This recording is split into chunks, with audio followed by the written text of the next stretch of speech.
In the east of Ethiopia is the historic city of Harar, which after Mecca, Medina and Jerusalem is regarded by Muslims as the fourth holiest city in the world. The whole of the old town is surrounded by a wall with 5 of the original gates that are kept shut from dusk to dawn.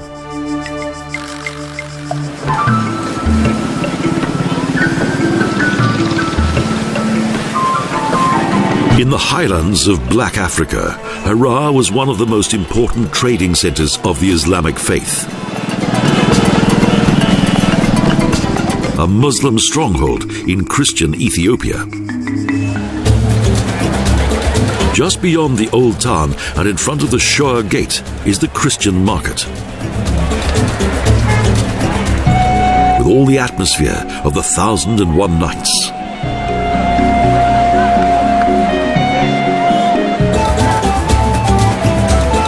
Here it's mostly the women who dominate the scene, accompanied by their children and dressed in brightly colored clothing, offering their goods for sale.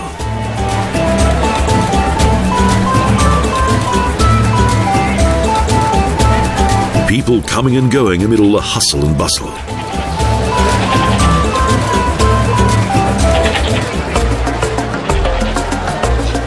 Due to both tradition and religious reasons, this market is separated from those of the old city because some of the food here is prepared in a way that is prohibited to those of the Muslim faith.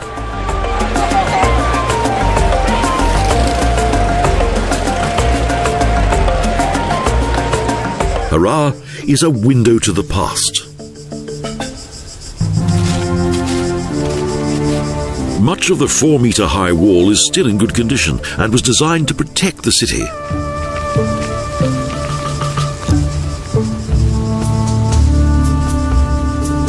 Hostilities by the Oromo had to be repulsed as they attempted to take advantage of religious dissension in order to invade from the south to the highlands.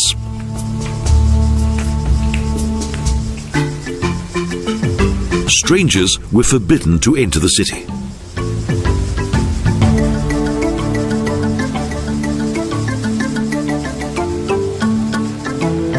In the middle of the 19th century, British explorer Richard Burton succeeded as the first European to access this forbidden city, disguised as an Arab merchant. Ethiopia is full of mystique.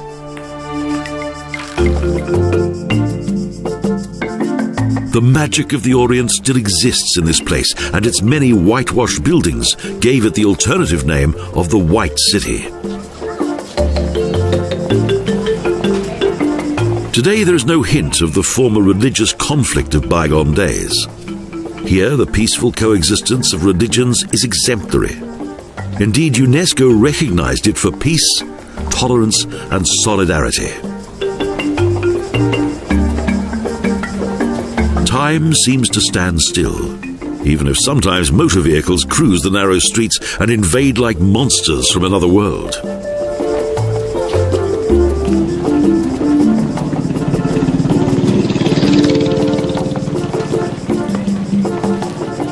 Small lanes travel through the old town like a spider's web, and there's always something new to see.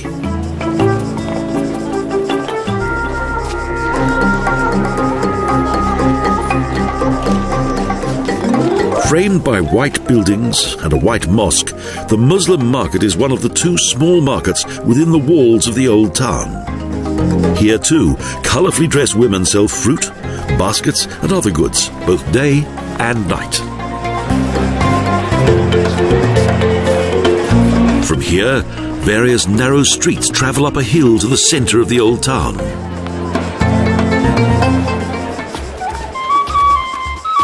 In one of the side streets is Rambo House, believed to be the site of the former home of the French poet.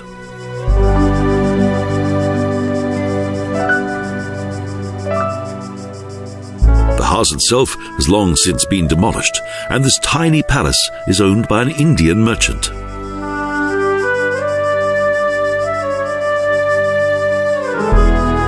A splendid but bizarre construction of wood and brightly painted glass that is now a museum, with the ambience of a library. and photos of Harar at the turn of the 20th century. From a balcony, there's a fine view of the blue Sheshe Mountains.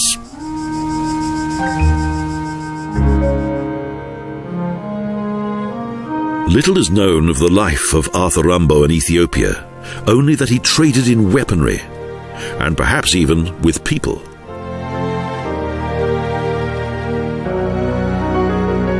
At the tender age of 19, he completed his literary life in France and travelled through Europe, Java and Cyprus, and finally through Aden to Harar, where he managed a commercial station.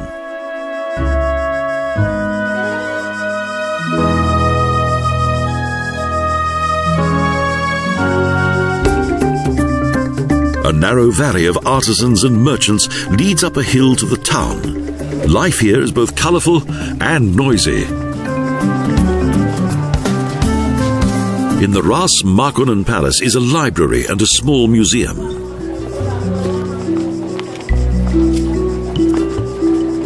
When the Negus of Shoa, subsequently Emperor Menelik II, disempowered the last sultan, he installed Ras Makonnen as governor of the then largest settlement in the Empire of Ethiopia.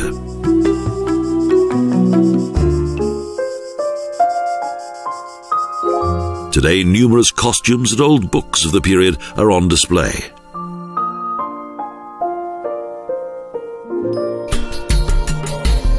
Along with a good array of weaponry and kitchen utensils.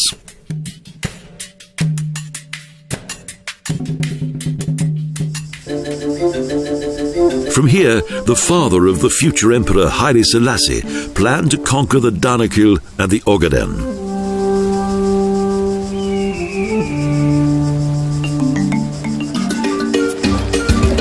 The former Feres Megala horse market is regarded to be the center of Harar. The palace of Menelik II was heavily damaged in the war by the Italian army.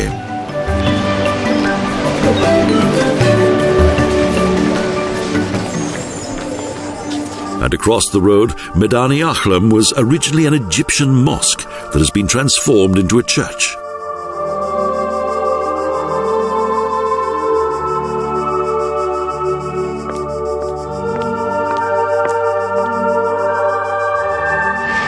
In Harar, the preparation of coffee is considered to be a traditional welcoming ritual by both rich and poor alike.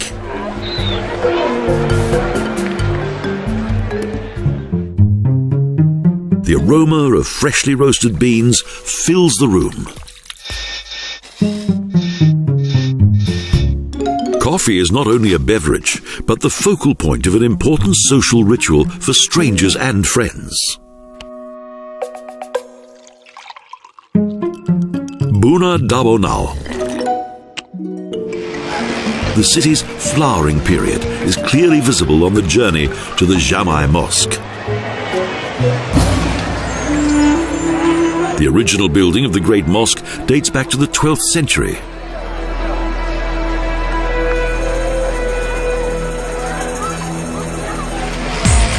The dream of Imam Grang to conquer Ethiopia is now long since gone. But Harar remains a remarkable city with a fascinating history.